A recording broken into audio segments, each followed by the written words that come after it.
Rick, Gus Manning passed away. Your thoughts on Gus and your relationship with him? You know, really sorry to hear that. I was fortunate to get to know Gus when I first got here, and he really embraced me, took me in, and I actually just walked back there because every time I've had people come on campus, one of the things I would do when I came into Thompson Bowling Arena would get the key and go in his office and let people see how time has kind of stood still. And I remember, I think it's February 8th, 2017 was the last game that he saw us play here, and I can remember going in, and oftentimes he had a big old microscope, magnifying glass that he'd be reading the stat sheets, and the last time was when we played Ole Miss here back in February 2017. But he was obviously an icon, a legend, and we lost a true legend. But he loved Tennessee, and he loved this place, and I did have a chance to go to one of his parties out there, but we truly lost a great legend today. He held a lot of jobs here, a lot of duties he had. He did. He used to tell me about all of them, you know, how he, from picking cheerleaders to doing everything, you know, he just said that, and Tom actually has a great photo in his office where looks like he's holding everything in a briefcase as he's celebrating a big football win. And he, again, at the time, I mean, people tell me back in the day when you know, everything was just really kind of getting started, that he wore every hat that you could wear, and the fact that, you know, he was so. I walked in one day and I had a jacket on, and he said, "Coach, I really like that jacket," and I said, "Well, I'll get you one." And it was not a university issue jacket; it was just a jacket, a really warm jacket. And I'm looking at him. I said, "What size would you wear?" He said, "Coach, I'm a XXX." I said, "There is no way you're a XXX." And I had an extra large jacket on. And I had him put it on.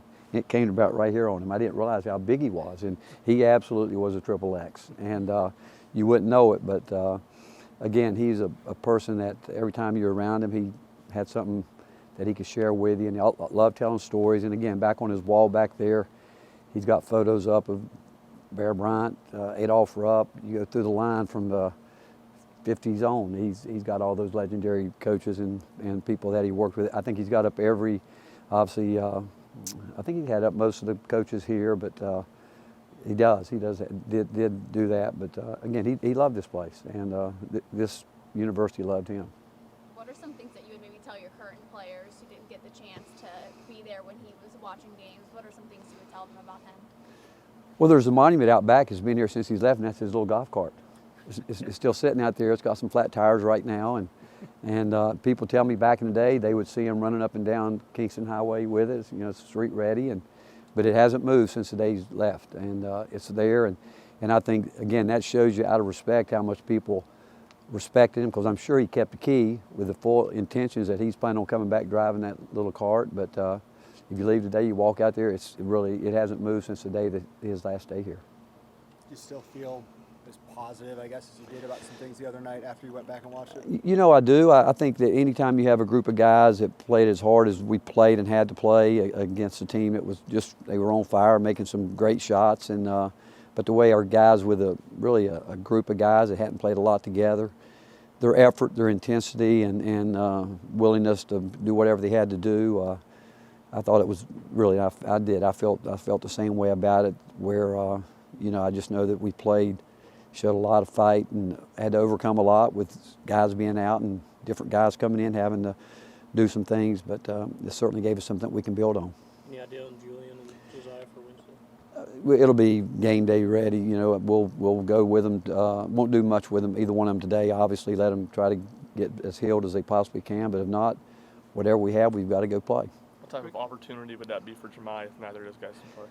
I thought he did a great job Saturday, just competing as hard as a person can compete, and I thought BJ's minutes were good and as well. But I was really impressed with Julian. I mean, he was hurt. He had hurt his hip flexor prior to that, but he tried, and the minutes he was there, he was productive. But he got, I could tell when we were walking off the floor at halftime, he was painfully hurting. But you know, he wanted to play, but we just no way. But it will give, though. It's always when somebody goes down, it gives someone a chance to step in and play, and they wouldn't be here if they weren't good players, and it'll give them the opportunity to see what they can do. Rick, considering the way you've lost the last two games, do you feel this is a team that really needs a pat on the back as opposed to kicking the butt? Well, I think we'll be who we are. I think the main thing is you're always real. And like what I told you guys, I told them. I was proud of the fight, and I think they know I'm gonna be honest with them because when we scrub out film and all that, I think players easy can understand when you're not being real with them. And if I thought they needed a kick in the butt today, that's what I would give them. If I thought they needed that after the game, that's what I would have given them. But that's not what I felt. I felt like we had fought and that we gave it everything that we had. Got beat on a desperation shot. You know, you go back to the game against Vandy, you know, that was a defensive breakdown that we shouldn't have had. But that game, it was one of those desperation shots that we couldn't have done it any different, you know. But the fact is, players, we all know each other. And the main thing, anytime you go through and deal with the kind of losses we've had, you know, every person's got to deal with it in their own way. But the fact is, the one thing that has to happen as a team, you've got to stay connected, and this group of guys will stay connected. Rick, people are comparing Brandon Miller to KD's year with you at Texas. Do you see any similarities between the two? I don't think that's fair to do player comparison. I know this, that Brandon's having a great year, as is Kevin Durant. I mean, Kevin Durant won every National Player of the Year honors you could win. I mean, he's the first freshman to ever sweep them all. But Brandon Miller's got high-level game at every level. You know, again, I think Brandon Miller is Brandon Miller. I think Kevin Durant is Kevin Durant, and certainly Brandon Miller has made an unbelievable impact on college basketball this year and doing the things that he's good at, and obviously has a great future in this game. And I look at the Alabama team. I think they're more than worthy of being the #1 ranked team in the country. They've earned it without, again, maybe should have been there before right now. And they have a great roster construction where I think everyone understands what they need. And guys play their roles. They've got the perimeter game. They've got rim protection. They've got guys that can score. They can get to the rim, throw over top, dunk the ball. And Nate Oates and his staff, they've done a great job. And again, they have more than earned the right to be the #1 team in the country. And like I said, I think they probably should have been there before now. How do you slow down Brandon Miller? Obviously, you mentioned how good he is, but how do you stop a guy like that at all? Well, I don't think you stop great players. You know, you can't. You got to try to work hard, and when the day's done, he's going to get his points, and you just got to hope that he had to work to get all of them. But when it comes to playing against great players, great teams, you're not going to stop them. You just got to hope that everything they get, they had to earn it. You think Alabama's a better defensive team than given credit? Absolutely. I mean, they're perimeter guys. Do what they need to do. They understand there. They've got rim protection inside, and I believe that they believe, hey, you want to go in there? We got some guys that can clean things up, and they'll play personnel, they'll play analytics, they'll do all that. But yeah, they would not have been able to win some of the games they've won in places that they've won without being solid defense, more than solid. They're a much better defensive team, and I think people give them credit.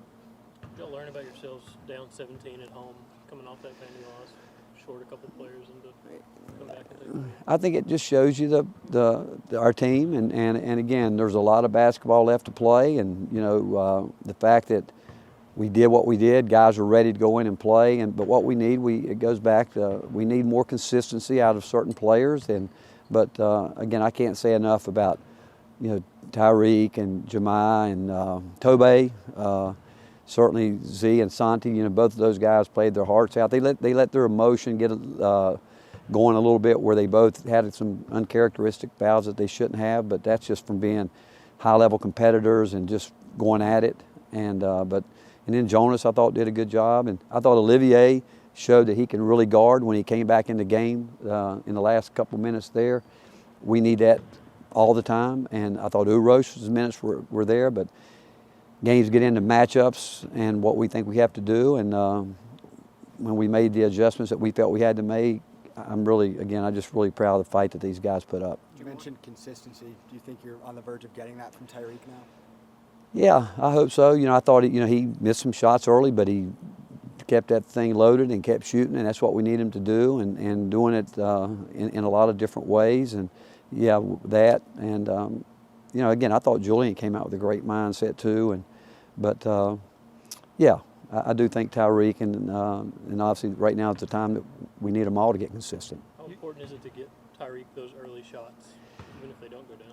He's got to shoot it. I mean, I tell these guys, if they don't take open shots, they're never going to get in rhythm. They've got to get some rhythm going, and even though if you miss a few of them, and the key is when you do miss them, you've still got to be willing to take your open shots. You can't stop, because once you stop, you start turning down shots. Other people sense it. Other teams do, certainly, and it can affect your team. And we just need our guys to, when they get the looks that we want them to get, they've got to take it. Thank you, Coach. All right, thank you guys. Thank you.